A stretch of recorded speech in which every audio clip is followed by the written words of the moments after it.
Әрқашан ара қашықтықты сақтаңыз және көлігіңіздің алдында да артында жеткілікті орын болсын. Кейбір жүргізушілер сол кезде адамдар мен жолағыма көшеді деп ойлайды. Бірақ бұл олардың сізден жылдамырақ екен және уақытша алдыңыздан болатын және сіз жоғалтқан ара қашықтықты тез арада қайтара алатыныңызды білдіреді.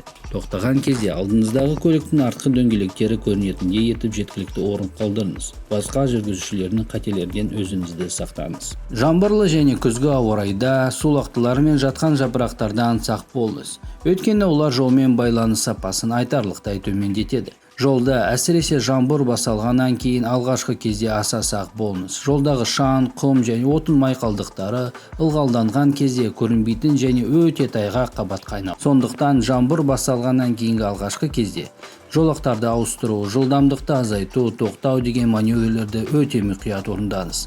Уақыт өткеннен соң жаңбыр тайғақты жуып, жүргізу қауіпсіздігі артады. Егер сіз ойық шұңқырлы жолмен жүрсеңіз, оларға кірмеуге тырысыңыз. Шұңқырлардағы су сізді аквапланированиеге түсіру. Ұзақ сапарлар кезінде асыра шаршаудан сақтану үшін міндетті түрде демалыстар жасаңыз. Жол-көлік апаттарының 20% ұйқышылдық салдарынан болады. Ұйқысыздық кезінде жүргізушінің реакциясы күрт нашарлайды және көлік жүргізу қауіпті болады. Егер рөлде отырып ұйқыға кететінге сезінсеңіз, тоқтап 20 минут ұйықтаңыз.